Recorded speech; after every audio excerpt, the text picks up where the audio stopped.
Thank you, Raquel. My name is Tommy T, and I am an alcoholic. And yes, Cheryl is so much more than my guest. She is my wife. She is whose name I place in place of God's in my third step prayer in the morning, and my life seems to go a lot smoother. But she is the love of my life and my best friend. So I don't. We're not big Zoom enthusiasts, but you ask us to speak about God, and that is, other than our kids, probably is our favorite topic in the world. And because the life we've been given today by the grace of God is something that, it's kind of pinch me stuff. We don't realize how good we got it. And when we do, we both start crying because we're getting a little older and the emotions are flowing. I don't know how that goes, but that's what God's been doing with us lately. And I just have Cheryl introduce herself, and then she'll get us kicked off a little bit. Go ahead, honey. I'm Cheryl Cheryl. I'm an alcoholic. Raquel, you made me feel like I should be more excited when my husband walks in the room. Have everything. My sober day is May 19th, 2006. Mary G is my sponsor. I adore her. She has kept me sane for a lot of years, probably about 16 years now. I have a home group. It's the Decker Avenue Step Group. We're a 12 and 12 meeting. We read a step out of the 12 and 12 every week. And ultimately, we talk about God. Tom and I were talking about, how to kick off a conversation about God. And I always go back to what my ideas about God were before I came into this program and my fixed ideas. Now I thought that I had this Catholic upbringing and my God was frightening to me and he was punishing. But the truth is that's just what I heard in the church, and it's not what everybody hears in the church. So that opinion was coming from me. But I had this idea of this big man up in the sky in a white robe with his white beard and long white hair. And he had this tablet, and it was a scorekeeper, and there were marks on your soul. And I knew I had marks on my soul. So it's not that I didn't want God. I just thought that God really didn't want me, or that I couldn't stand before God because I had done so many things that I knew were against what the church was teaching me. And I conveniently turned my back on God because I was afraid. And when I came in here, I believed that there was something. I just didn't know what.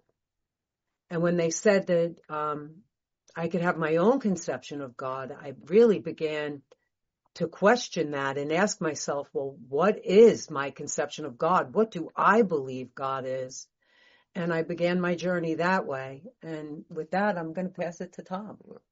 Well, Tom, alcoholic. My sober date is April 8th, 1995. My home group is also the Decker Avenue Step Group. And my sponsor is Harold L. in Missouri. Still trying to figure that one out, but he's been my guy for the last 5 years. I was blessed to have a sponsor for just about my first 25 years of sobriety, and his loss was great. And then, but if you have any doubt in God, that Harold was put into my life, a bow hunting pastor from Missouri with this New York kid, and he was exactly what I needed, because I think he's the busiest man in AA that I know, and he keeps me right-sized and moving. So I'm blessed to have him. I don't think I was ever an atheist, although I remember being drunk on a bar stool and saying, well, if there is a God, let him strike me down now. I'm not believing this garbage. And even the drunks next to me kind of slid away from me just in case, I remember that doing it up at the neighborhood saloon. And, but I just never lived a life that had anything to do with God. I mean, when I was a kid, we'd get, a dollar to put in the basket, and we would just rip the envelope open, take the money, buy cigarettes, and I was doing that at 8, 9 years old. I mean, so when any mention of God came up, I bristled with antagonism. I just, I confused God with religion. I thought I was nowhere. No God was going to love a kid like me, because even as a young kid, I was not right of mind, not right of actions. I didn't start drinking until 11 years old, but even earlier than that, I was a thief and a liar. Even before that, I went around with an immense fear in me and a feeling of not being good enough. that was overwhelming. I didn't know how much I needed a God in my life. Uh, and I like in the, I think it might be, is it the 12 and 12 or the big book where it says, it is only in the last analysis, it's in the big book, only in the last analysis, it's there he can be found. Well, I did a lot of analytical work before I turned to God.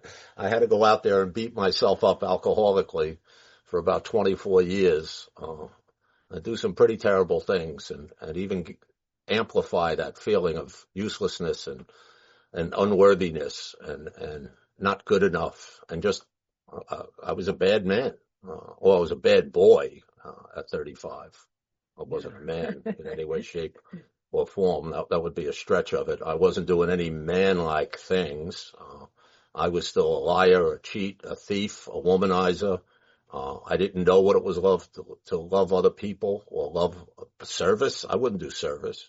I'd do self-service. I would do service to manipulate somebody into doing something self-seeking stuff, but there was no service involved, and there was no God in my life. And I was brought up with those fixed ideas that real men, suck it up, put your shoulder to the wall, push harder when the tough gets going. With the real men get tough. I remember as a kid, I got beat up by two older guys, coming home from school. And when I came home crying to my father, he said, "You get out there and you hit that biggest guy." And I'm like, "I'm not going out there, Dad." And he's going, "You're going out there." I mean, that's how I came up. And, it was self-reliance. It was not God-reliance. But man, did that fail me in every way, shape, or form. And, but after 30 years in Alcoholics Anonymous and listening to a lot of good men and seeing things happen that just don't have any other explanation. I mean, the unbelievable stories we hear and see here and live here. I mean, you could not in my position right now, I could never doubt the existence of a God. Never. But to believe in that, to have a conscious contact in that, now that's a different story.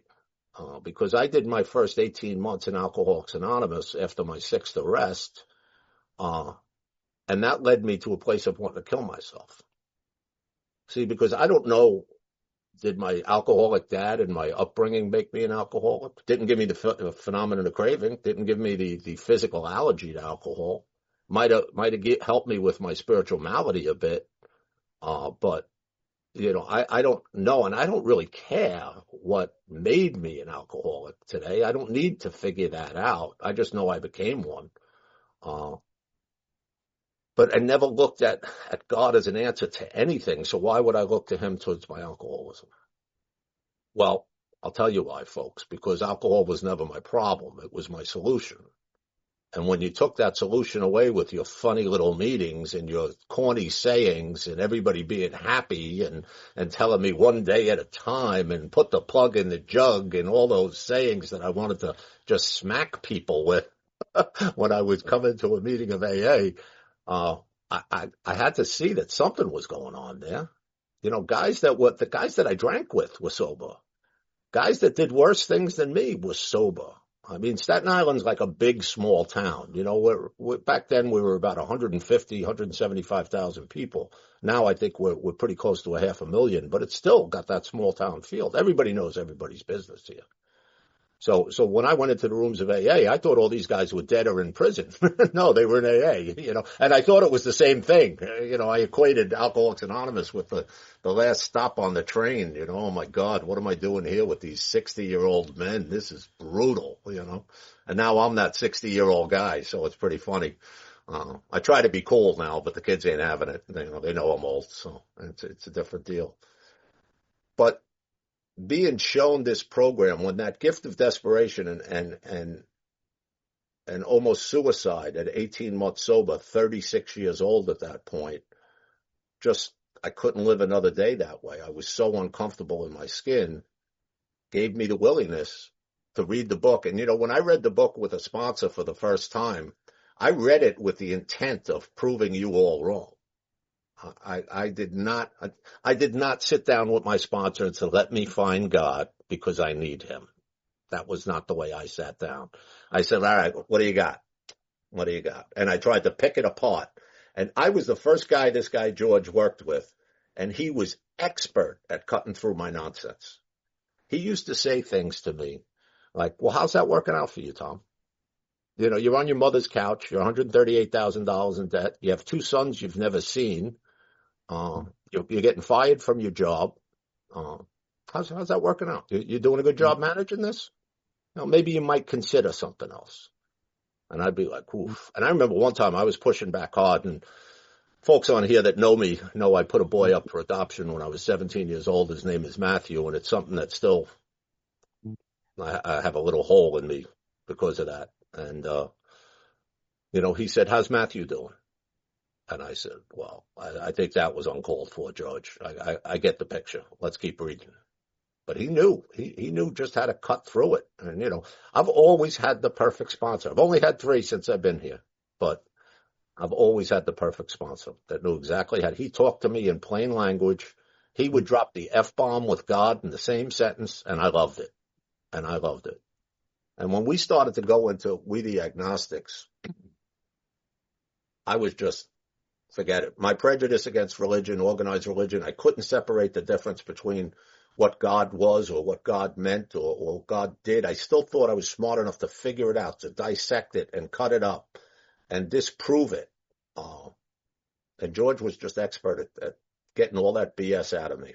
And but the one thing that was the most powerful thing that led me to God was that gift of desperation and looking at George after knowing members of Alcoholics Anonymous for about 18 or 19 months. George had just had an experience with these 12 steps, and this guy was different, folks. He just talked different. He looked different. And I don't mean like talked in a different language or with an accent or with this or that. He was just happy. You know, like happy you want to smack him happy. Like life can't be that good, man. What's going on here? I'm thinking he's taking medication or something. You know, like I'm not believing it. But he sold this stuff just being him. Just having the experience that he was having with a God of his understanding made it very, very attractive to me and made me just that much more willing to at least absorb what we were reading. You know, you want to talk a little bit about as you came in to that? Well, it's fun to listen to you, and it's just amazing to me that we all suffer from the same disease and work out of the same book, but come from completely different places. And I don't know if it's a man-woman thing, but I don't feel like I ever had that need to feel like I didn't need something to help me. I think that that's put on men a lot, especially of our age.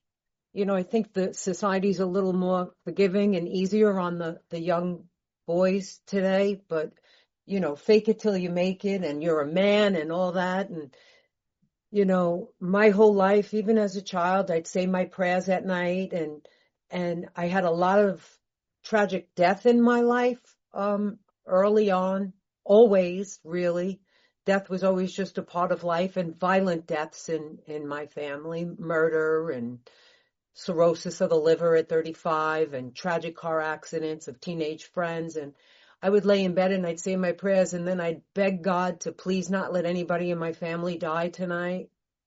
You know, and then of course when something terrible happened, I thought that God wasn't listening to my prayers. And even when I was in the throes of my drinking and my drug use, I would go to God and I would beg God, please just let me live through this, and I promise I'll never do this again. And then maybe 2 or 3 days later, I'd be saying, you know, God, I know I promised you and thank you for letting me live, but you're God and you knew I wouldn't be able to not do this, and I'm just going to do it this one more time. And, you know, then the birds are chirping and the sun's coming up and I'm hammering heavy blankets into my woodwork to keep the sunlight out, and I'm begging God again. And it was just this, please do for me, and then feel like he saved me, and then I would let God down. And then my dad got sick, and I begged him not to let my dad die at 58 years old, and ultimately my dad died. And on his deathbed, my father was apologizing to me and my siblings. All 4 of us are alcoholic.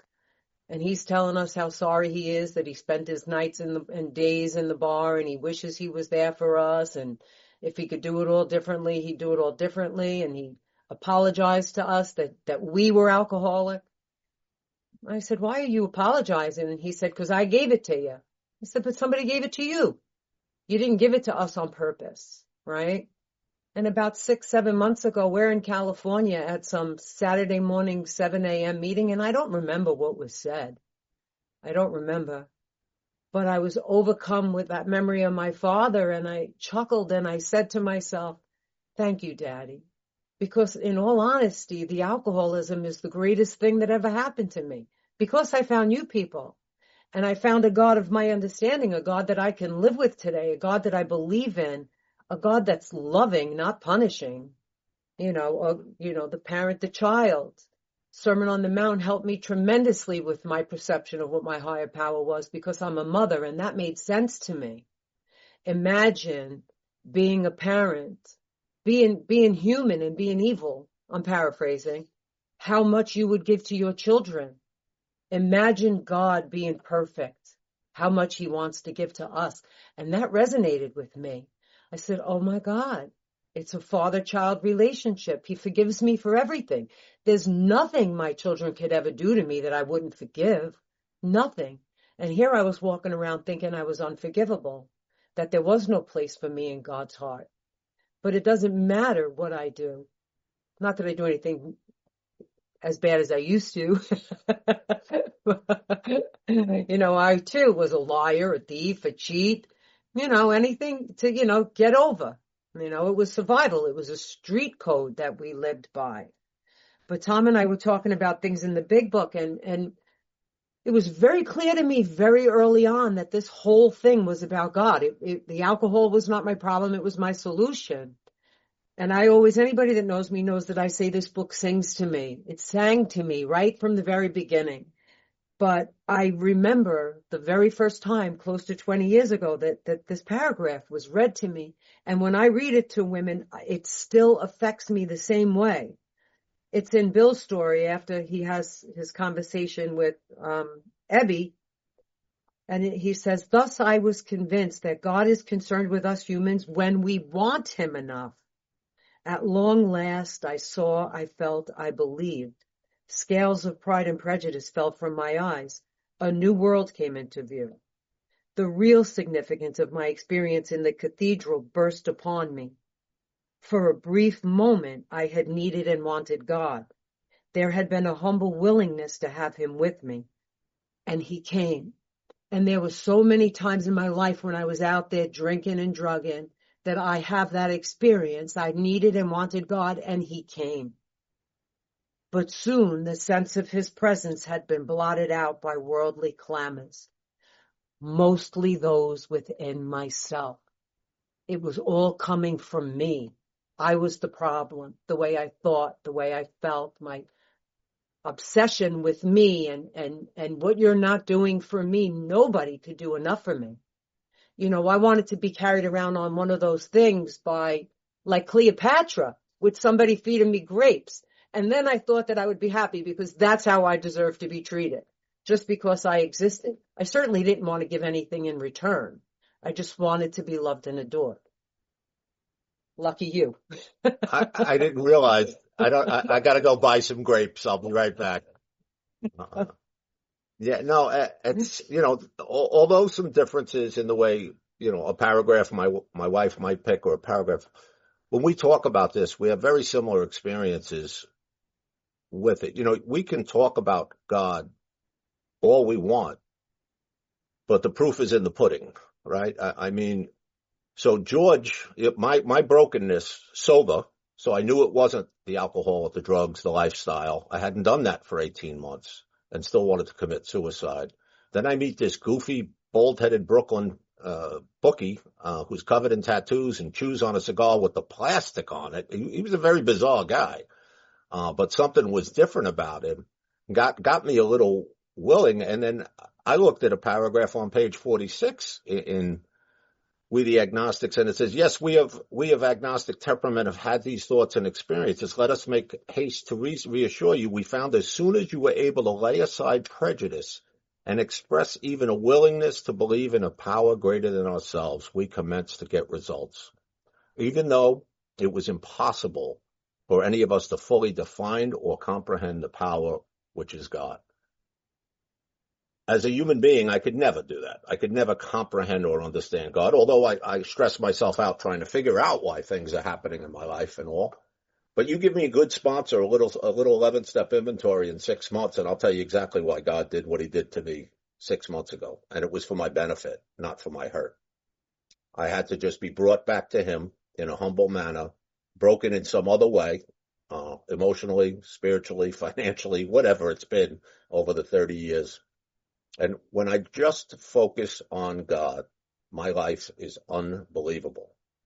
When I focus on other things, a friend of ours, Bob B., once told me I was going through something, who knows what it was, some drama, self-imposed drama that I caused. And he said to me, you got the list all messed up, Tom. And I said, what are you talking about, Bob? And he said, it's God, it's AA, it's your wife, it's your children, it's your career, it's your money. Your focus is on money. He said, you can't put those other 5 things behind money. Of course you're going to screw it up. He said, you keep that. And he used to call me young man. He said, you keep that list in order, young man, and your life is going to be miraculous. Nothing short of miraculous. And he said that to me once, and I've never forgotten it because it was the truth.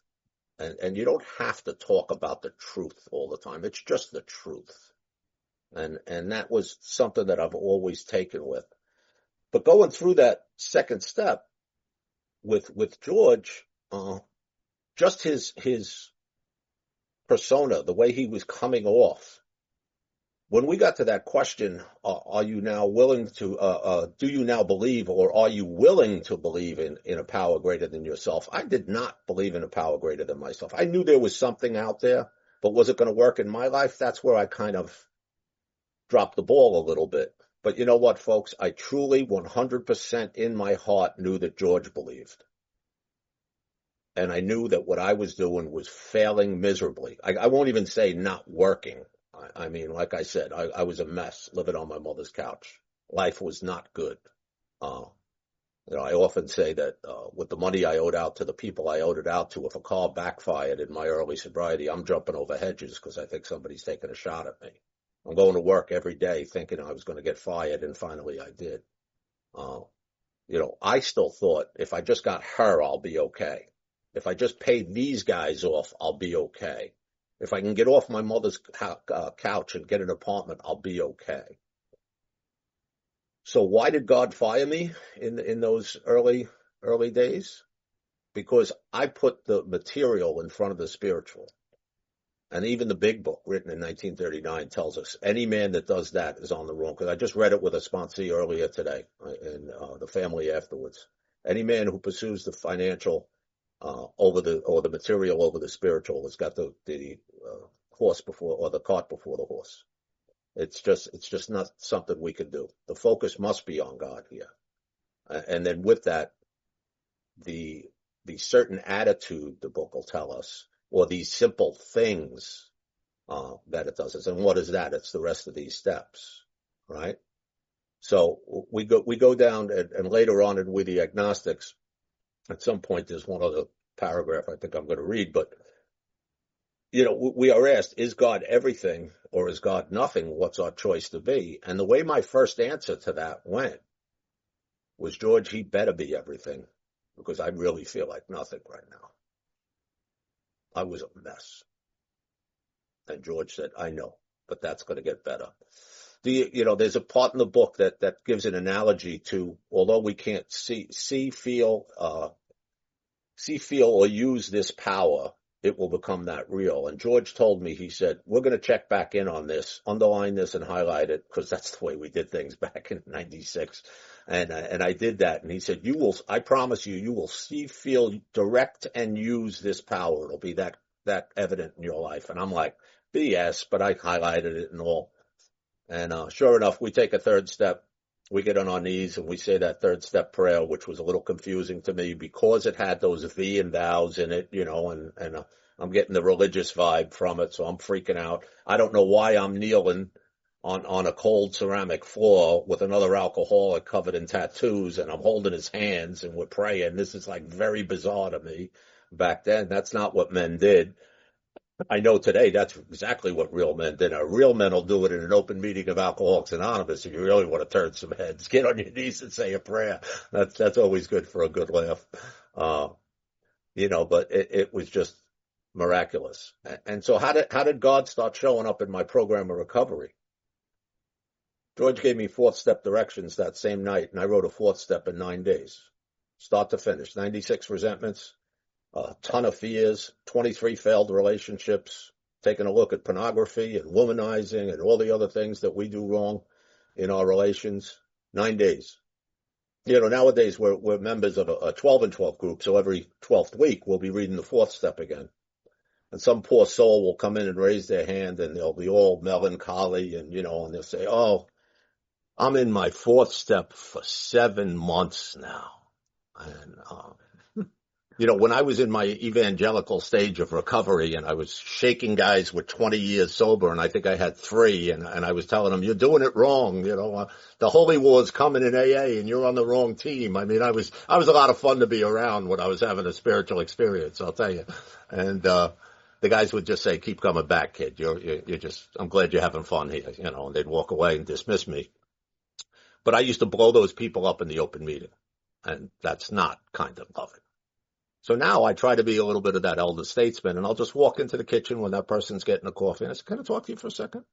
I said, 7 months in your fourth step, huh? I said, "Do you really think that's a fair thing to share when we have new people in the room just getting into the steps and all? Because you're not in your fourth step for 7 months." And they said, "What do you mean? I started this back in April or whatever." And I said, "Yeah, and you've been balking ever since." I said, "What do you write, a college thesis?" I mean, it's fact-finding, fact-facing. 18, the guy in the example, he had 3 resentments that he wanted that I would kill Mr. Brown for any one of them. You're going after my wife. You're going after my job. You took you told my wife about my mistress. Oh, any one of them, I'm beating this guy down. And 18 words they used. What are you doing? Why is it taking 7 months? And then I did mine in nine days. And I had quite a few, multiple people, my father had 31 resentments. My mother had 29. It took 9 days because I had that beaten down willingness. And I had a feeling now that something was working. But when did I know that God showed up is not when I reviewed it and did that fourth column, I didn't really feel the power of God. But when I shared that, and I shared everything, even after holding back some stuff, I was drawn to go back to George and tell him my 10 worst things. I was amazed at what I had written down. I didn't recall writing the truth about the man that I was down. That didn't come from me. I've told those stories about those resentments my whole life because I'm a professional victim. And now here I am sharing with another man. So first of all, in this neighborhood here, you do not write down stuff. That's called evidence. And if you tell somebody else, that's just self-incrimination. You're just stupid, And here I am doing these. I'm like, what am I doing here? And when George looked at me after that 5th step, and I talked about everything, some embarrassing things. I had never told anybody I was a deadbeat dad. Never. I always said it was her fault. She won't let me see my kid. I never added the fact that I wasn't paying child support and I wasn't making any effort to see the kid. I left those little details out to make me sound better, out of fear, out of loathing, self-loathing for myself, because that is not a good feeling to be that way and trying to be a man, trying to fake that man, wear that mask of a man. It's impossible. That's why the suicidal thoughts. It's just too much to bear without a God and without a plan to get past it. But now I was starting to get a plan. And that plan was God-given, and I saw it. It wasn't George. It was God acting through George. And I started to have those realizations. Now I'm maybe about 3 months in, so 20 months sober, something like that. And I start to feel the power of God. And it was amazing. Amazing. And when did I probably feel the most connected to God in my sobriety? I mean, I got a pretty good connection to God right now. I think I got him on speed dial and we're good. He picks up. I'm that good sponsee for God. He picks up when I call, and I think I'm doing pretty well there. He gets me through a lot of the nuances of my day. But when we did 6 and 7, we said another prayer, and we made that list, and I went out and made amends. And like I said, I had gotten fired from a 17-year career in the DOE. I'm living on my mother's couch. I owe $138,000 to bad guys on the street. I owe another probably $40,000 to IRS and credit cards. It just seems overwhelming to me. And you know what? I didn't care. I had my list in order, and Bob Bazance was about 8 years away from me. He didn't even tell me that yet, but I had that list out of order. And I just started to focus on God. And I started to be of service. And I started to make heartfelt amends.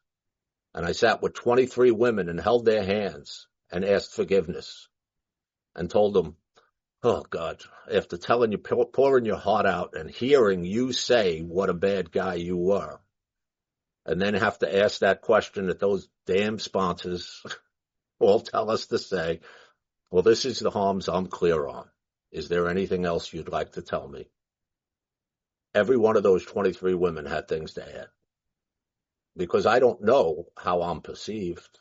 I don't know all the slight little things I do that rub people the wrong way, that treat people badly. I'm just trying to exist in a world that I find hostile.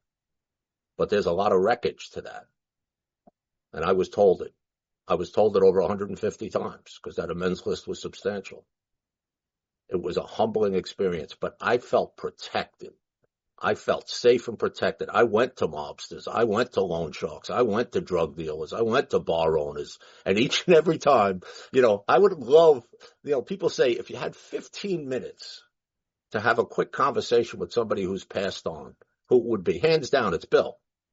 But it's not the conversation you guys might have. I'd say, Bill, did you ever make amends? What's up, bud? I never heard of one of your amends stories. Like, I think I would have heard of one over the years. I'm a pretty good historian. I read a lot of archives. What about an 11-step inventory? Do you even know what that is, Bill? Or is this stuff you were just jotting down when you were depressed? I would piss off our founder. I would definitely piss off our founder. But in that time, when I tell you folks, I had gotten a job doing construction on my own. I put a ladder rack on an old 79 Ford pickup. I got business cards printed with $50 that I borrowed, and I went to business for myself. And for about 4 months, if I had a payment due, and I mean to the bad guys, for $1,000 on Friday, I started getting side jobs on Wednesday for $1,200. I'd get paid Friday morning. I'd give $1,000 away. I'd keep $200, get gas in the truck for another week. And the same thing happened. And it happened week after week. I felt like I was in the hands of God and I didn't have a care in the world. And do you know what a freedom that is after that 20 months of trying to self-manage your recovery, to think that you got a God on your team now? It was awesome. I was unshakable. And people noticed it around me. I shared at a meeting on the 9th step, and I had 10 friends come over to me afterward and say, look, whatever you're doing with that guy, George, man, don't stop. You're a different guy than when you walked in here. It was amazing. It was amazing. So that's how I achieved conscious contact with it. I'm going to hand it off to my guest, my grape eating guest. And, don't forget it. But then, I definitely would like to spend a little time on, I hate the word maintaining that 10, 11, and 12 are maintenance steps, because I've grown more in 10 and 11 than I have in going through these 12 steps, maybe 11 times in 30 years. And I'd like to talk a little bit about that. So go ahead, Cheryl. Yeah. So I had been in AA in 1992 for a little more than 90 days. I'd gone to rehab and then, did the AA thing and found it wanting in Staten Island in 1992 and compared myself right out of the room for 14 years. And when I came back in 06, it was different. They were talking about miracles and they were talking about God and they were talking about the 12 steps. So I was a week and a half sober when I was in that book, a little different than Tom's experience. And I'm well read. I loved the book and I just was so desperate. And I was a single mother with these 3 kids and just trying to survive trying to live for the first time. I'd always survived. That's what I did. I survived, but I was trying to live and have a life. And what happened to me was that life got really good, and little at a time, I started to forget that it was a gift from God that I had been given, and I started to become self-reliant again. And at 5 years sober, I found myself in jail. And, I had lost the child support for my oldest boy, and I went right back to survival. So I went back to a bar to work, and I was working in this mobster bar. The guy interviewed me and had to report to prison the next day. And his 21-year-old kid was running the place, and some cops came in undercover, and I paid out on the Joker Poker, which is a felony charge in New York. And, I had 3 jobs. I was on a list for a city job, which came with a pension after 20 years of work. It was with the fire department in New York City, working the 911 office for the fire department. And I was on the list waiting to be called. And my social security number got flagged because I had a felony charge on me. I got fired from the college that I was working in that my oldest boy was going to for free. It was a private university. And naturally, I didn't go back to work at the bar. So I was brought to my knees at 5 years sober. And I've had many experiences like that where, I'm brought to my knees. I'm in terrible pain again. I know God's the answer. I reach for God. Things start to get good, and I start to think I'm in control.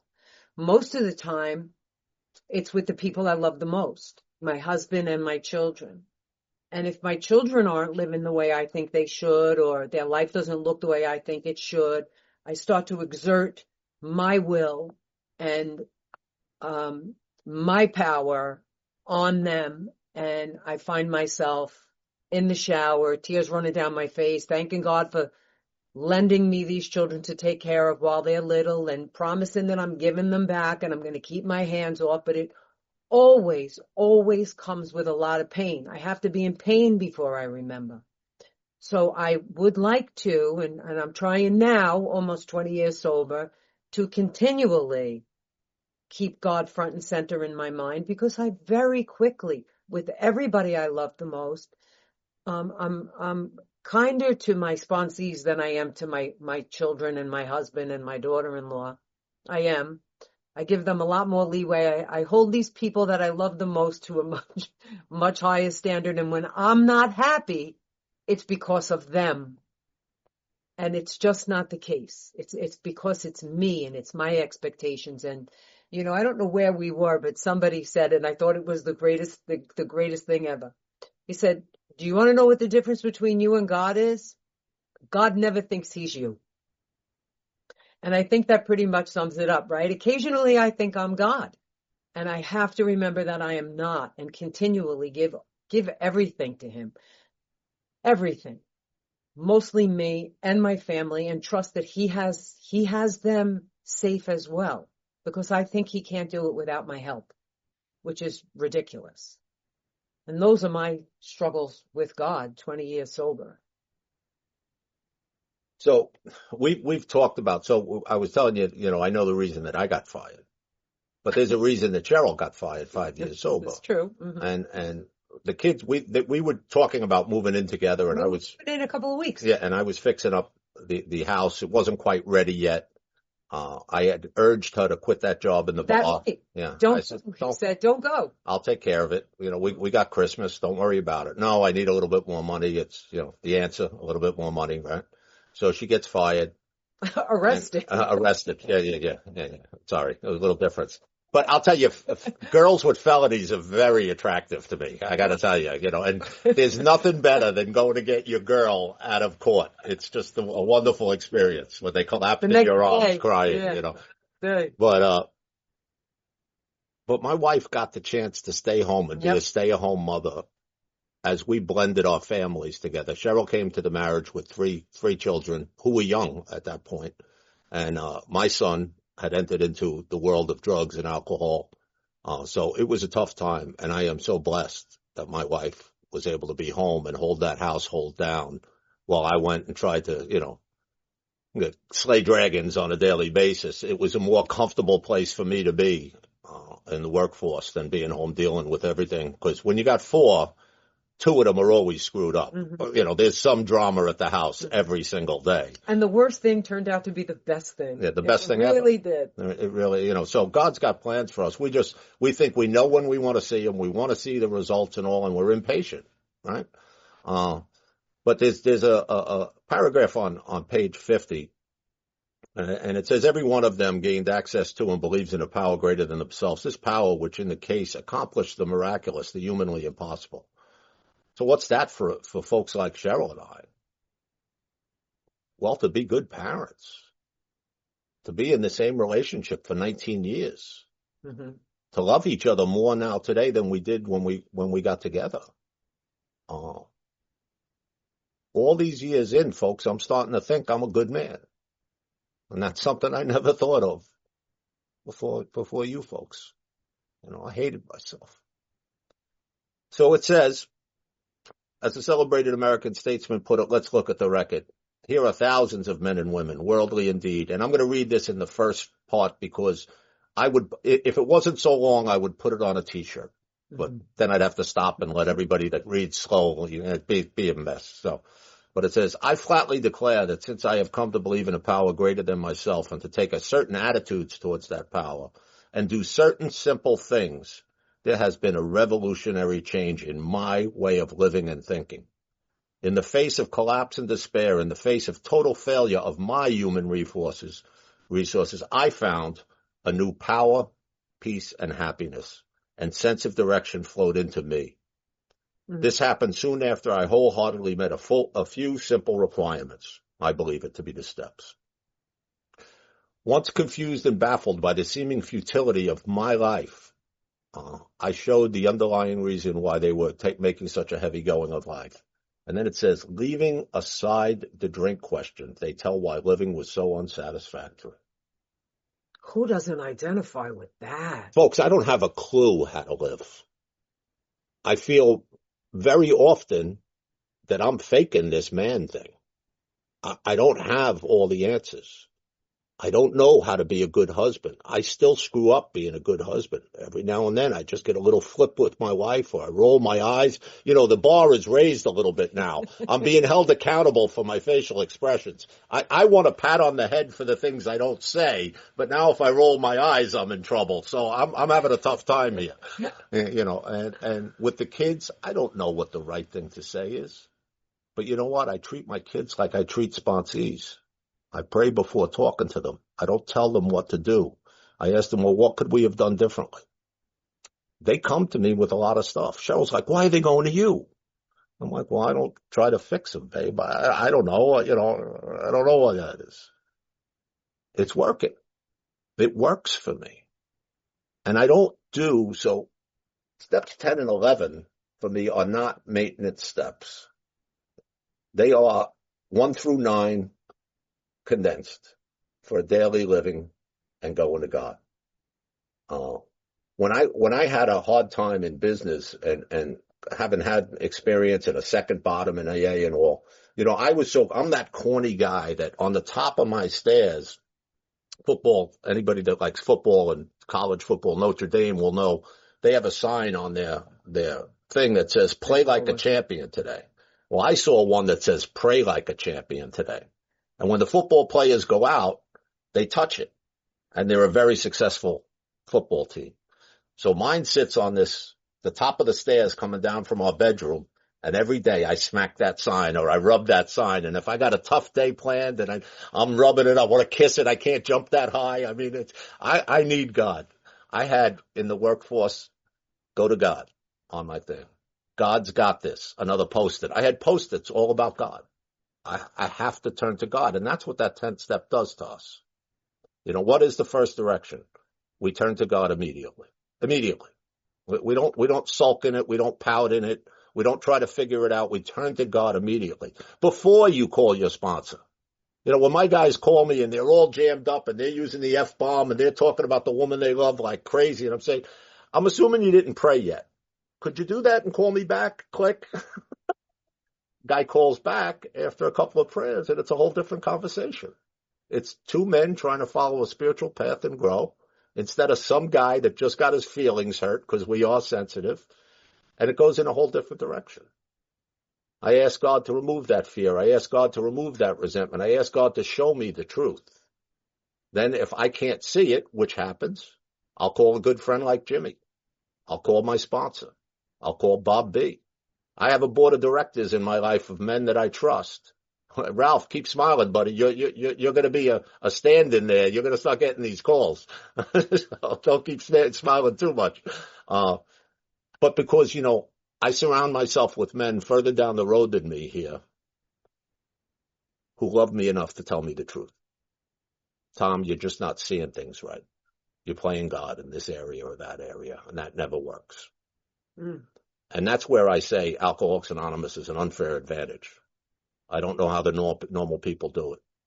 I don't know if I didn't have these directions in life that I would be anywhere near the man that I am today. I know I wouldn't have the friends. I had no friends in 1994. I have a host of friends today. I have a fellowship that's grown up around me. It is wonderful. And then, if once I get that clear direction from a friend or my sponsor, I need to clean that up quickly. I can't live happily in this world knowing I hurt somebody. I've done too much of that in my life. So I make amends quickly. And then, if you're a married person or in a devoted relationship where you have children, somebody you can't get away from, right? They tell us, and then we turn our attention to someone we can help. Well, ain't that a bitch? Because it's usually the person I just hurt. So I got to come back and be a service to my wife.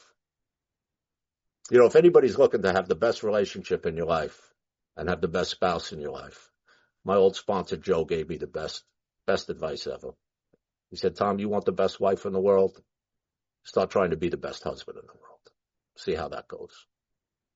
And when I took my marriage as a service commitment, and how can I serve my family? Oh, I can show up to home group every week and set up the chairs and get the speakers and shake hands and do that. I can go speak somewhere across the country if somebody asks me.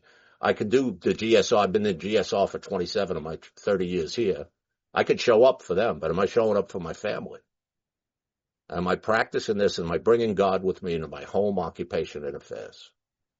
The true test. That's the true test. And if I'm not, I'm full of garbage. I'm full of garbage. So that 10th step is huge. And I think it's somewhat a forgotten step here. And not to mention the 11th step, because, most of us pray. People say they're having trouble with meditation. They're not having trouble with meditation. They're having trouble with the willingness to meditate, but they're not having trouble with meditation. There are so many forms of meditation out there that we can try. When I broke into meditation, the simplest thing came from Eckhart Tolle. He said in the Power of Now, it says one conscious breath in and out is a form of meditation. That's how I started meditating, with one conscious breath. That was my meditation. I meditated today, Spots. How about that? I did it on the bus while I was putting my money in, but I did it. And but then that gradually builds to the practice I have today. And being retired is awesome. I'm only 7 months in, but I got nowhere to go. So if I want to spend a little bit more time with God, I can do that now. And it is wonderful. It is wonderful.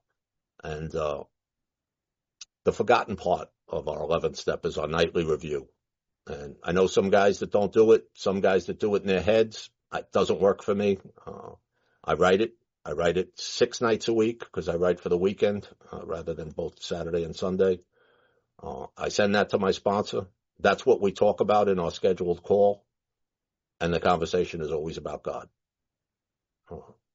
I have to keep the channel open to God, not because I want to float above you people in Alcoholics Anonymous and show you that I'm practicing these 12 steps. I'm just a sick guy that still has bad thoughts and still wants to do bad things and still wants to take shortcuts. And I don't like things that are uncomfortable, and I hate change. But for some reason, if I pray and I keep that channel open, even on a bad day, I think my wife would tell you, he's a good man. There's a joy in being a good man that I never knew existed. Never knew existed. Actually thought it was weak. Oh, look at that guy, the way he swoons over his wife. Oh, that's disgusting. Like all that. I had it so backwards. Oh, look at that guy going to church. Come on. We What go do to you need church that now. for? We go to church now. We go to church now. Like I don't want to make this a religious thing, but I say the set aside prayer before I walk into church. And I got to tell you, I go because my grandkids go. And I want them to see their grandfather as a man of God. And I'm going to tell you one experience I had there. I told you about that boy, Matthew, that I don't know. He's 48. Maybe about a month and a half ago. I'm standing. My grandson always wants to sit next to me and we hold hands when we pray. It's wonderful. I mean, I'm crying all the time. I don't know what the hell's going on, but it's a decent thing. And, the sermon was talking about the disciple Matthew. And it was like God spoke to me. He said, you should get confirmed. Take Matthew as your confirmation name. So I have the phone number to take the classes, but I have not called it yet. So I'm putting that out there so people that are close to me can hold me accountable. That's going to happen in the future. What is it? I don't know if it means anything, but I know I heard it clear and I am not dismissing the word of God. Not today. I've done too much work to open up my heart to him, to try to receive message and inspiration from him. And I will never turn my back on God. Whatever he needs me to do, I'm there. I'm a foot soldier for God. And I cannot believe that I just said that. But that is not the guy that walked in here 30 years ago. This has been a blast. I mean, what a great conversation. I'm going to give my wife the last few minutes. But to do it with her, it's just wonderful. And to be with you folks all talking about God, I can't think that there's a better place to be. So thanks for having us. Well, I too have women further down the road that I count on, and I'm looking at Ralph and Jimmy, and Ralph's girl Leslie, man, a couple of years ago, did she straighten me out? And I thank her for that. And we were at Jim and Mary Beth's house, and they just started slamming me with the big book, with the 12 and 12. And they were right, and I had growth. And, maybe we should close with 12 because without the women that I sponsor, my program could never be as strong as I feel it is today. I just love the women I sponsor. Every one of them is so dear to me. And our conversations are always about God. Whatever's going on, it always goes back to God. So if I didn't have them and I wasn't having those conversations with them, I could very easily see myself going back into Cheryl mode and thinking I had some kind of power over everybody and everything, and I just don't. So, of course, the 12 step always brings us back to the first step. And I wouldn't know what to do without the women I sponsor. I just love them so much. That's it. That's it. So we have 3 minutes, and I would like to close. I think they might want to talk to us. No, we have 15 minutes we have to stay on. But there's a prayer that I say quite often, and it was written by an overeating rabbi who uses our 12 steps to help him with that issue. But it really sums up Alcoholics Anonymous pretty well in our 12 steps. I like that one too. So it goes like this. My God, the soul you have placed in me is pure. I am free to live today differently than yesterday. Because it is pure, I am free to live without the burden of past habits, past fears, past mistakes, and past failures. I am free to look at my past without repeating it, to examine for it lessons to be learned and amends to be made, to draw from it what guidance I can to live today differently.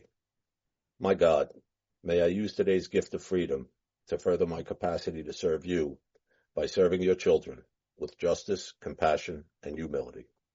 Amen. Ooh. Thanks for having us, folks. Amen. Wait, we're not done yet. Okay, now it's time for some questions and some things. I'm pretty sure people are going to raise their hand soon. Oh my God. Cheryl and Tommy, thank you so much. I'm going to shoot a question first to you, Cheryl, if you don't mind, and then one to you. Take whatever turns you want, while other people raise their hands. First of all, I want to thank you, Cheryl, for talking about that particular paragraph in the big book and saying it is still a song to you, because as you were reading it, it was a song to me and I got goosebumps all over my body. It was just so beautiful. But when you guys were talking, you said smilingly, like, the worst things turn out to be the best things. And I want you to tell me maybe an example of another worst thing that you have seen that is the one of the best things that has happened, besides being an alcoholic, like you said to your dad. Thank you, Daddy. And I would really like to know in your 20 years, after you get to this point of, okay, here I am again, tight and in pain, and I just went into self-reliance one more time and I forgot maybe, or I just took the role again of me taking care of everybody. Then what happens with your attitude after that? If that makes any sense, like how do you come out to the other side, right? That would be my first question to you. I don't come out the other side until I am destroyed by the pain and I can't stand myself anymore. And then I realize and I throw my hands up and I go, okay, God, okay, I give it to you. I'm sorry. I'm going to back out of this thing. I've done it with my kids so many times and there's 4 of them. So, there's always somebody to try to control, and now my poor daughter-in-law, our second boy and his wife and their 3 children have lived with us for the last 5 years. Mm.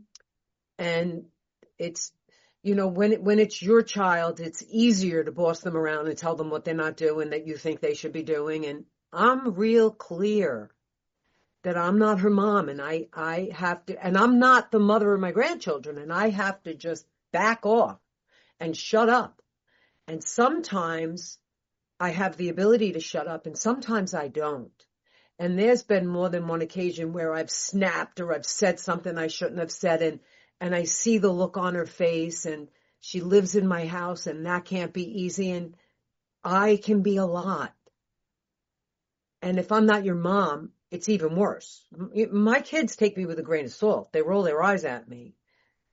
But people that weren't raised by me could be very intimidated by me. And I've seen the look on her face and it's just broken my heart. And I've immediately gone back and made my amends and have said to her, I shouldn't have spoke to you like that, or I shouldn't have said that. And what I felt was this, and I didn't verbalize it right. And I apologize. And, there's a reason her and my son found each other. She's got a mom that's active in alcoholism. And, she comes to me a lot.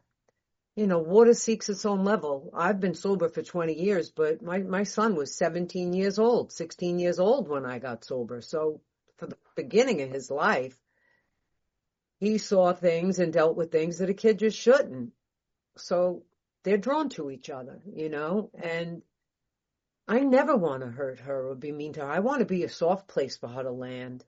And if I don't pause and if I don't take a step back and think about what I'm going to say or do, I make a mess.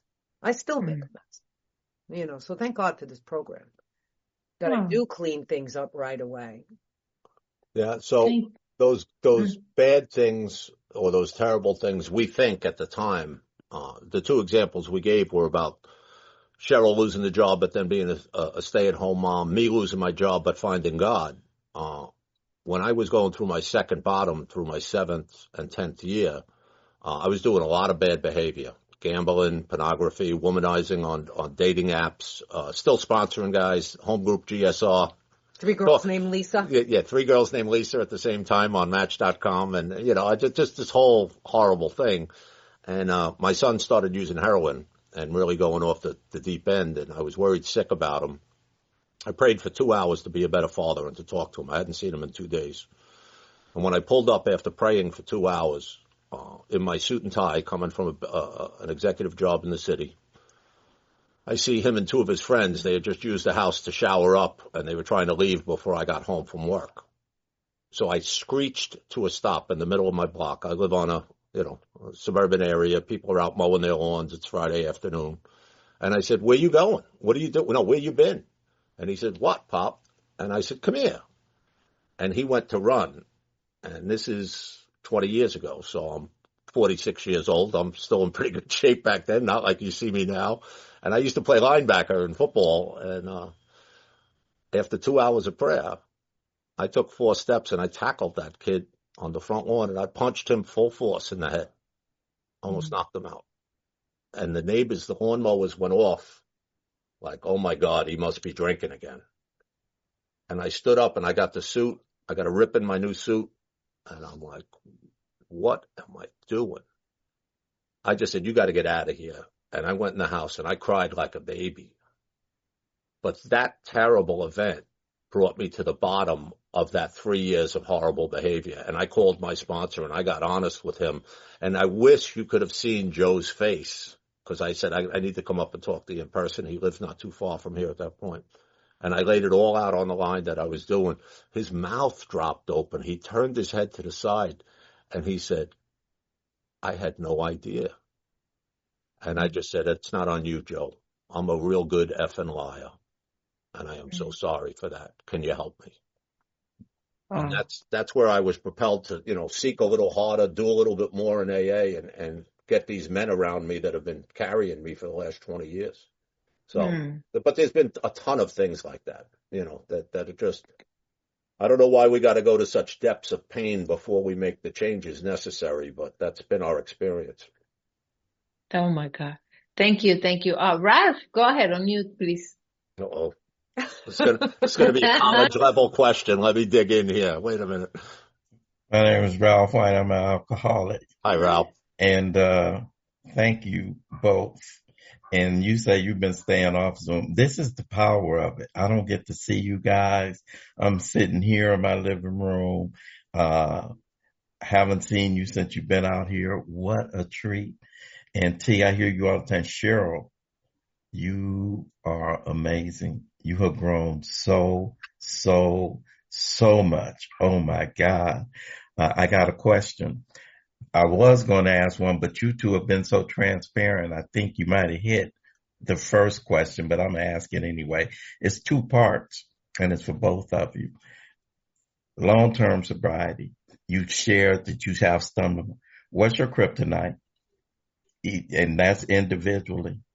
And something happens that no matter what, you are able to say, what's your superpower? And that's individually. What is it that you think you do? And here's what I really would like. Tommy, I'd like you to say what it is that you see in Cheryl that's her superpower that keeps you guys together. And Cheryl, I want you to do the same thing. About him? I'll answer for her. She's going to answer for me. No, you're going to answer for you about me, and I'm going to answer for me about you. Well, for Cheryl's kryptonite, it's her children. It's her children. She holds them to a different standard than even I. And she holds me to a pretty high standard, but and I'm not making a joke there. She's got expectations for her husband, and I want to live up to them. But I think the kryptonite, there was a period of Cheryl's sobriety where if our daughter was depressed, Cheryl got depressed. If she had anxiety, Cheryl had anxiety. And I've seen her go through it with the boys. She's got a very special relationship with all our boys. And she can just get herself really jerked up over that. Her superpower is recently found, and she shared it at the end of her talk, is her girls. Since she started sponsoring 9, 10, 11 women, my wife's a different wife. It is awesome. Ralph, I know you know us a long time, man, and we'll be together next weekend. But man, I am more in love with this girl today than I was 20 years ago. And, just don't settle is my message, man. It's just great. It's just great. Keeps getting better. And, I think that's what I got for that. You want me to say what I think his kryptonite is? I know what mine is right away. He's a sensitive little fucking baby. Yes, 100%. 100%. I need a pat on the head every now and then to keep me going. She nailed it. That's great. Little baby. I wish this was a game show. We should be getting money for this. Absolutely. But he's my baby and I love him. And his superpower, he's just a wonderful father. he really meets the kids where they are. And like you said, he doesn't tell them what they should do or what he thinks. He talks to them about God and makes them think. You know, he talks about his own experience like he would to a sponsee. You know, if my AJ called me and told me somebody was, I'd be like, well, who is it? I'll go beat their ass. You know, I'm going to go fix it. But Tom says, well, when I was in that position, this is how I handled it. You know, are you praying? Are you talking to God? You know?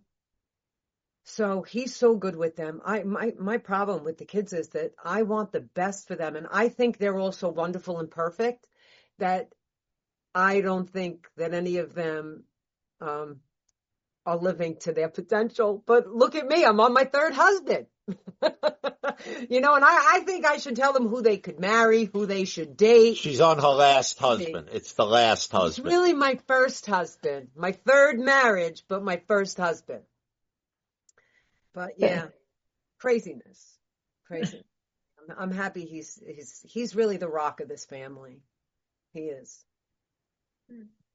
Thank you, Cheryl. Candy, would you like to unmute and ask your question? Yeah, hi, Candy Alcoholic. I can't. I'm so glad that somebody sent me the link to this. You both inspired me like you wouldn't believe, and I want so much to have what you have and feel the way that you feel about God. And I'm at 5 months sober right now. Good for you. However, I've been a chronic relapser. I have been able to stay sober more than 2 years. So right now I'm in a Big Book Awakening workshop, and I'm hoping that will, help me. But I wondered, thank you so much for your honesty and your sincerity. I felt it. And I wonder if I could get your number, Cheryl. Yeah, sure. Okay. Chat, Tom? I will put it in the chat. For a good time, Anybody. call Cheryl. Anyone could call. Thank you. Thank you, Candy. Welcome. We meet every 2 weeks. We hope to see you again, and put your email in the chat so we can send you information. I will. We have, thank you. Marty, your turn. On mute, please. Marty! Oh man. I want to say I love you guys. I love you so much. I don't have a question. I'm just wondering, I missed the first 55 minutes. Can you guys take it from the top? Just take it from the top, okay? Appreciate it. I think we're going to see you in March, no? Yeah. Looking forward to it. It is. We'll have a good time there. It's a busy conference. We'll have a good time. Maybe 2,500 at that one. Well, we're coming in early and taking Mary out to dinner if you want to come. What date? Wednesday. You coming on Wednesday? Yeah. I'll come to my home group on Thursday night. Okay. Maybe.